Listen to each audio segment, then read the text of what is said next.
All right, so now we get into the conditions of the foot and ankle. When we're looking at we start pretty simplistic, right? The athlete's foot. All that is red scaly blisters, itchy between the toes and on the feet. Look at the mechanism. Mechanism, the fungus, manifested by warm, dark, moist environments, right? When we look at that, at your socks, right? In your shoes. So warm, sweat, dark, in your shoes, moist, more sweat, right, environment. Treatment, wash your feet and toes. Dry your feet and toes after a shower. Change sweaty socks as often as you can. And apply medical creams and powder. This is the thing. It's personal hygiene, people. Here's the deal.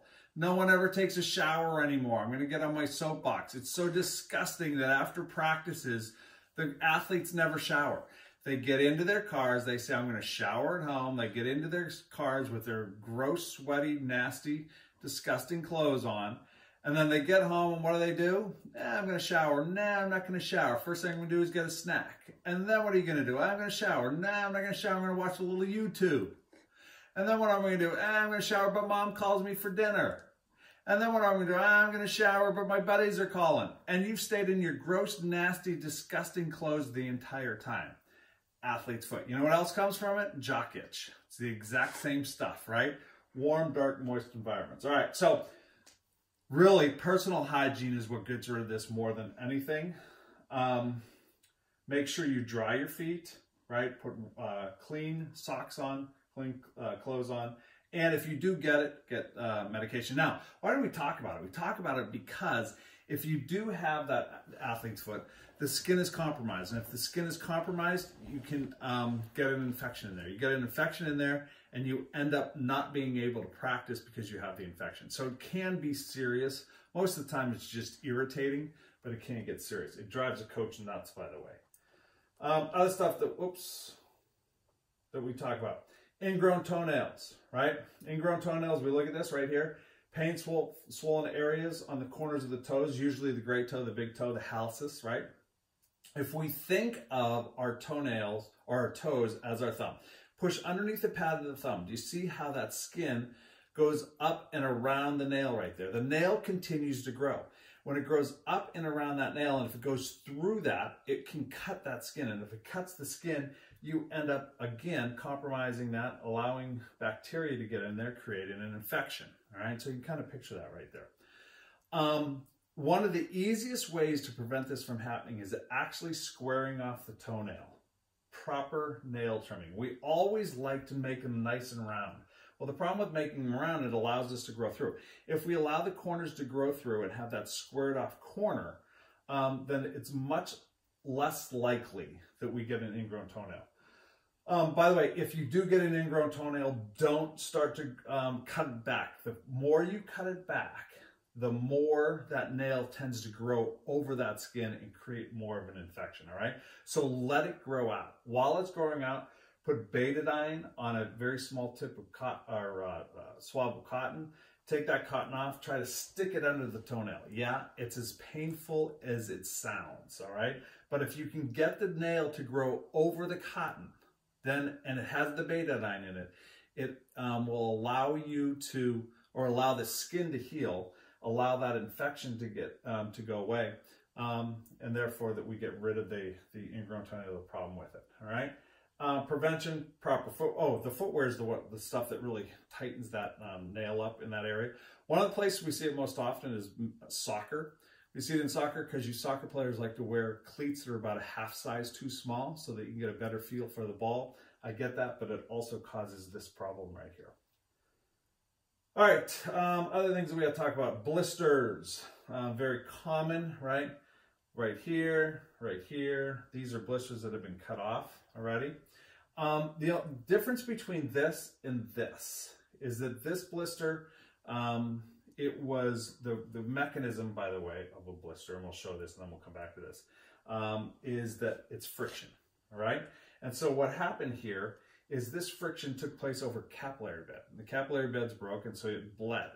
This blister right here, there was no capillary beds right there. So all you see right there is that histamine, heparin, serotonin. You know that inflammation that we were talking about, that inflammatory soup? If you pop that right there, it looks like water, but when you feel it, it's a little bit greasy, right? And so it's that histamine, heparin, serotonin that we see in there. It's that inflammatory soup. That's also in there, but the difference between this one and this one is, like I said, capillaries broke, so you have a blood blister. We're going to treat it the same way as that one right there. So let's take a look again. Symptoms, red area. Athlete reports a hot spot, feel like they're getting a friction, a bubble-like formation. So what are we going to do with it? All right, there's a couple things. We're going to talk about what we do with the blister before and after activity, all right? So if it's before activity, leave it intact. Do not pop this blister. You don't want to do that. Leave those intact. You don't want to try to practice them looking like that. They typically can't practice when they look that sore. So clean the area, cover it with second skin. I'm going to show you this in just a second. Cover it with a Band-Aid or a non-stick gauze pad. Apply a cover roll and some ultralight tape. All right, what does this mean? All right, so we have this. Let's assume that we have a blister right there. All right, and so what are we going to do with this? First thing it says, oh, by the way, this is a good time to talk about using universal precautions, right? Whenever we have bodily fluids, we want to make sure that we glove up. All right, so make sure you get those gloves on. Not as easy as they look. My daughter's laughing in the background at me. All right, so we put the gloves on right there. All right. All right, so now what we need to do is we need to make sure that this gets clean. We've got a little alcohol prep right here. Now, even though this isn't broken open, right, we still want to clean the area just in case it does break open while we're getting it prepared. All right, so we have that. Then it says what? Cover it with second skin. This is that second skin right there. They come in a whole bunch of different looks. This is the square look right here. We pull that out. By the way, I should have had this all done before I stick my glove hands in there, because once I stick my glove hands in here, I've contaminated everything. But we pull out that little piece of second skin. It just kind of like gelatin right there. And so what it does is it creates a frictionless area. So we're going to stick that on the blister itself, right over top of that. And then, what's it say here? Cover with a Band-Aid, all right? So you can figure any size Band-Aid you want, a larger Band-Aid, a smaller Band-Aid, a knuckle Band-Aid, an extra large Band-Aid, just depends on the size you're going to use, right? Let's just say we're going to use about this size because that's the size of the blister. Open that up, put that right over top. Now what we have to realize with this is we put that on. Now remember, normally we have skin over there, so it's going to be a little bit smoother when we put that on, okay? But we put that on. Now if we send them out, remember this is before activity. If we send them out, that's going to rub, and those ends are going to come up, right? They're not going to stay down, and so that blister is going to be exposed. So we need to do more than just put a Band-Aid on there, all right? We're going to do this stuff that we call cover roll.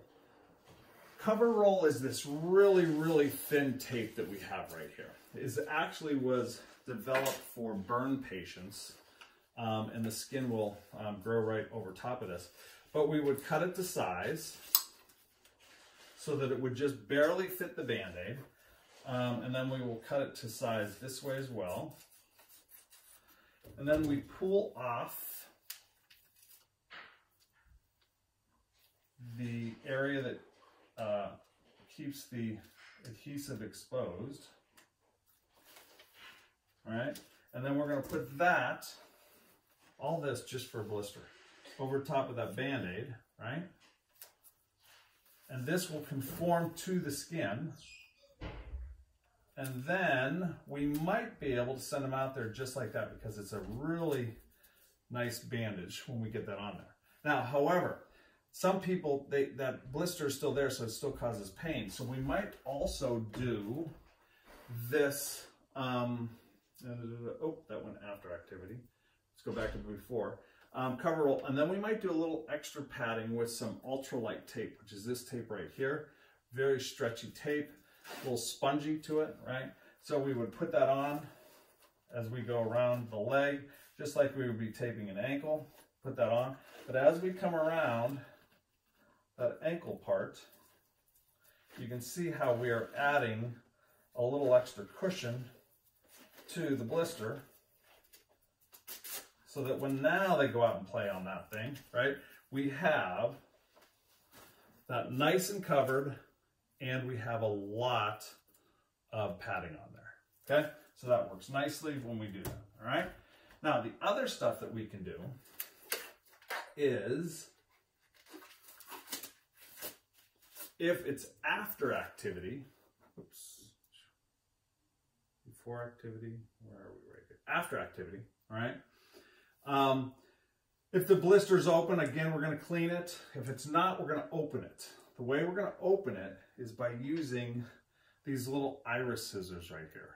All right, you see those little pointy iris scissors right there? And we're going to go back to that, and we're going to make sure we have our gloves on. But we go back to this, and we're actually going to cut around this right here. We're not just going to poke it and drain it, because if we poke it and drain it, then we can get bacteria in there. And if we get bacteria in there, it could act as like a petri dish and cause infection. So we're going to cut about half of it off, right? We're going to drain it. And that's what this is saying right here. We're going to cut it off, about half off. We're going to drain it. We're not going to remove the flat at this point. Then we're going to put some hydrocortisone cream in there, some antiseptic in there, some antibiotic ointment in there, and we're actually going to, when we look backwards at this, we're actually going to have that flap open. We're going to put all that stuff in there, and then we're going to put that flap back over top. We're going to do all the blister taping on it that we normally would, and then hopefully within 12 hours they come back to the athletic training room. We would take all that off. We would cut the remainder of that off, and then by that time, instead of having this really redness here, it should be a little bit, the skin should be more prepared, and so then we put the blister taping back on and we let them practice. But I can tell you, everyone says, just a little bit of blister. It takes a lot of work to take care of a blister correctly. Prevent it, proper fitting shoes, thicker socks, 2 layers of socks is fine, but thicker socks, and lubricant or powder to reduce friction. So if you need some Vaseline, if you're somebody that gets blisters all the time, Vaseline, skin lube, stuff like that to prevent those blisters. I think we'll stop there. We'll pick up on callus in just a second.